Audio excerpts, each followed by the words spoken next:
अगदी मानवी जीवनाची यशोगाथा जिथून आरंभित होते त्या यशोगाथेला अगदी प्रफुल्लितपणे प्रतिसाद देणारं कर्तृत्व आपल्या जीवनामध्ये आपण नारी सन्मानाच्या माध्यमातून करू शकतो. आणि ती नारी सन्मान आपण आईसाहेब शाकंभरी मातेच्या कृपांकित अवस्थेतनं इथं पात्र करतोय, तर आपण नक्की त्या पात्रतेला, अगदी नक्की त्या कर्तृत्वाला जोपासून तिथपर्यंत जाऊ. हे आपलं परिपूर्णत्व असेल आणि हे परिपूर्णत्व आपल्या जीवनात आपण करून घेणं हे आपलं आद्य कर्तव्य आहे. आणि हेच आद्य कर्तव्य करण्यासाठी आपण या धर्ममंडपात एकत्रित आलोय.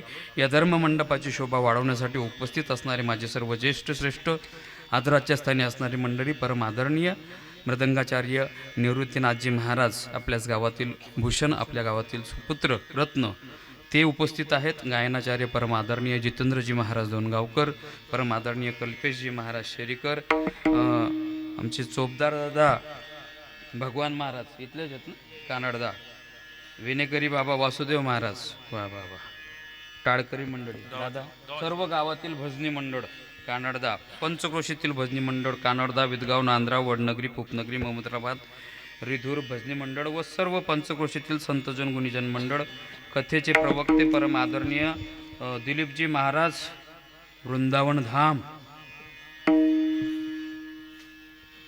म्हणजे आम्ही आळंदीला बरोबर होतो, पण त्यानंतर ते वृंदावनला गेले.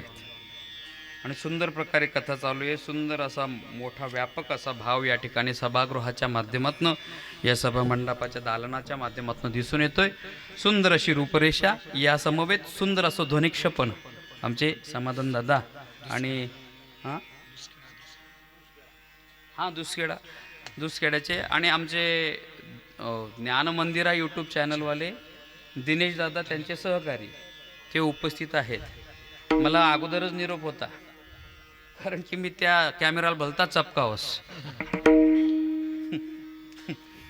म्हणजे मी का म्हणजे इथं जरा बांधला जातो मनुष्य. ते CCTV कॅमेरा असले की, आता जसं की जय श्रीराम टेंट हाऊसच्या माध्यमातून इथं CCTV कॅमेरे आहेत, मग कोणी बी आगाऊपणा करी घाटे ते CCTVत बरोबर दिसतं की नाही. हां, तसा तो CCTV कॅमेरा आहे. आगाऊपणा करायलाच चालावं. मी ते भरपूर नाचू कीर्तनाच्या रंगीमध्ये एकदा कीर्तन केलं होतं पुण्याला, ते मुंबईहून. त्यावेळेस सामाजिक न्यायमंत्रीच्या माध्यमातून बऱ्याच कीर्तनकारांना तिथं पाचारण करण्यात, तिथं कीर्तन होतं. आता ते कीर्तन म्हणजे असं समाजासमोर नव्हतं, तिथे विषय द्यायचे 44 मिनिटात. आपल्याला 44 मिनिटं तुम्हाला वेळ आहे. या 44 मिनिटात तुम्ही रामकृष्ण आदी सहित जय विठ्ठलपर्यंत पोचा आणि या विषयावर बोला. ऐनवेळेस सांगायचे या विषयावर तुम्ही बोललं पाहिजे. ते बोलत असताना आता इकडे पक्वाजी मृदंगाचार्य आहेत, इकडे गायनाचार्य आहेत म्हटल्यानंतर इकडे नुसतं असं केलं तरी ते लगेच कट करायचे. म्हणजे प्रमाणात, अर्ध्या प्रमाणात कट करायचे. कट, जसं ते पिक्चरमध्ये करत नाही का, ॲक्शन, लगेच नाही जमलं का, अरे कट, क्या बात कर रहे यार तुम. ते म्हणत नाही का असं, लगेच ते असं करायचे.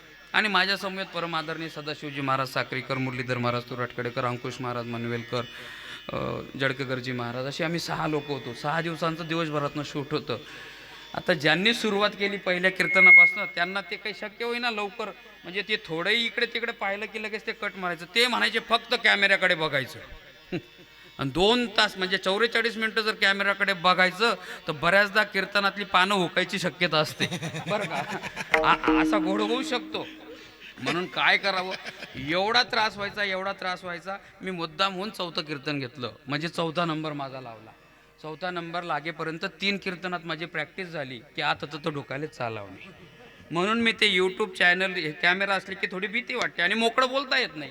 काही गोष्टी असतात सामाजिक वगैरे राजकीय स्थितीच्या, त्या मोकळ्या बोलता येत नाही. म्हणून मी तो माझा खेद व्यक्त केला होता. पण मला माहिती मी आज बोलणार नाही. मला परवाच्या दिवशीच फोन आला होता. मी त्यामुळे सर्व सावधगिरीने, सर्व व्यवस्थित, म्हणजे मी असा विचार करून आलोय की एकदम असं बांधल्यासारखं राहायचं, इथं असं मोकळं नाही सुटायचं. नाही तर काही वो आका स्टेज फिर येतं, तसं काही आपल्याला फिरायची आज गरज नाही. विठ्ठला विठ्ठला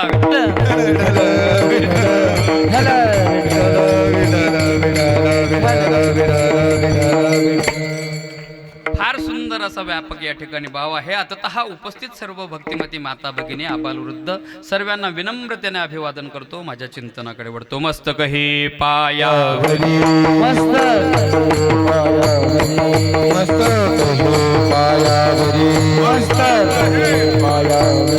या वारकरी संतांच्या या वारकरी संतांच्या या वारकरी संतांच्या या वारकरी संतांच्या या वारकरी संतांच्या या वारकरी संतांच्या हो मस्तक हे पायावरी या वारकरी संतांच्या या वारकरी संतांच्या या वारकरी संतांच्या मस्तक हे पायावरी या वारकरी संतांच्या या वारकरी संतांच्या या वारकरी संतांच्या अभंग जगद्गुरु तुकोबारायांचा आणि तुकोबारायांनी अभंगाच्या माध्यमातून देव महात्म्य ज्यांना अपेक्षित आहे, देवत्व देवाची भेट ज्यांना अपेक्षित आहे, त्या साधकाच्या जीवनातील जी अंतर्भूत अशी या मनातली असणारी तडमड आहे ती व्यक्त होत असताना अनुभवाकृत अवस्थेच्या माध्यमातून संतांचे लक्षणकृत केलेली आहेत की बाबा हो, मानवी जीवनामध्ये सहजासहजी देव कुणाच्याही जवळ राहू शकत नाही. देवाचं स्वतःचं म्हणणं आहे, नाहम वसामी वैकुंठे योगिनाम हृदयीरो मदभक्ता यत्र गायंती तत्र तिष्ठामि नारदः. नारदांना सांगतात की ते नारदा, मी जगताच्या पाठीवर जरी ममई वंशो जीव लोके जीवभूत सनातना हे जरी माझं व्यापक भावामध्ये म्हणणं असलं तरी मी ते त्या ठिकाणी सहजासहजी कोणत्याही ठिकाणी जास्त स्थिर अशा स्वरूपात राहत नाही. कुठं राहतो?